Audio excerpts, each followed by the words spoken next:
Ladies and gentlemen of the media, I would like to make a statement in a national capacity as a permanent representative of South Africa United Nations. The Security Council have just concluded its meeting on the United Nations mission for referendum on Western Sahara, MINURSO.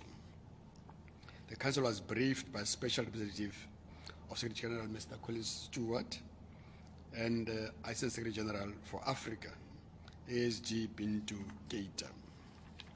At the outset, let me emphasize that South Africa is fully committed to and fully supports efforts to achieve a just and lasting mutually acceptable solutions to the Western Sahara issue and provide for self-determination people of Western Sahara, as well as attainment of their fundamental freedoms and human rights.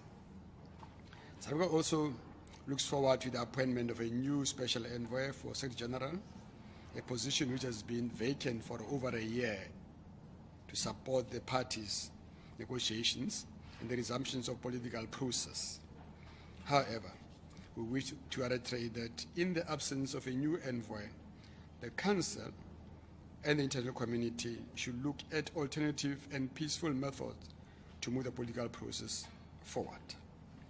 In 45 years that the Council has been seized with the question of Western Sahara, there has been little progress in the negotiation to seek a final solution to the conflict.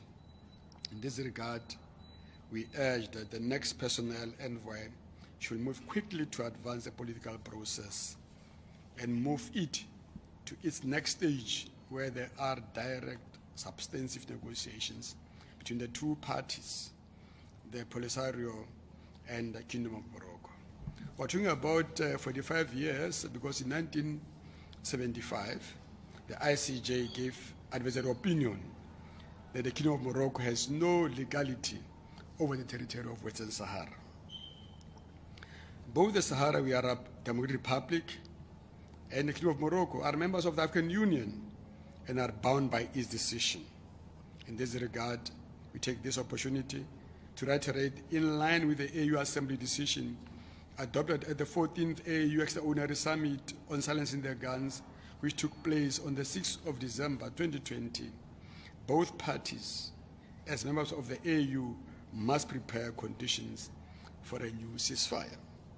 In close coordination with the AU Peace and Security Council and the Security Council of the United Nations, in line with all relevant provisions of its protocol, to reach a just and durable solution to the conflict. Let me also take this opportunity to reiterate South Africa's position and articulate last week's, during the 60th anniversary, commemorate the General Assembly Resolution 1514 of 1960 on the declaration of granting of independence to colonial countries and people, and issued related self-determination and decolonization. We believe that any recognition of the Sahara as part of Morocco is tantamount to recognizing illegality, and as such, recognition is incompatible with international law. Additionally, South Africa reiterates that decisions contrary to multilateral collective decision must be discouraged and unequivocally discarded, as they are an infringement of all UN resolutions, as well as African Union, including its Constitutive Act and decisions.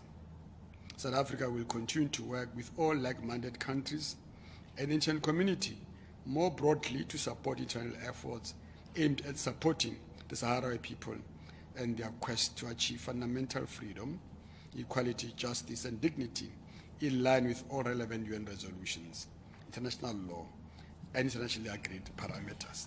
Those are the few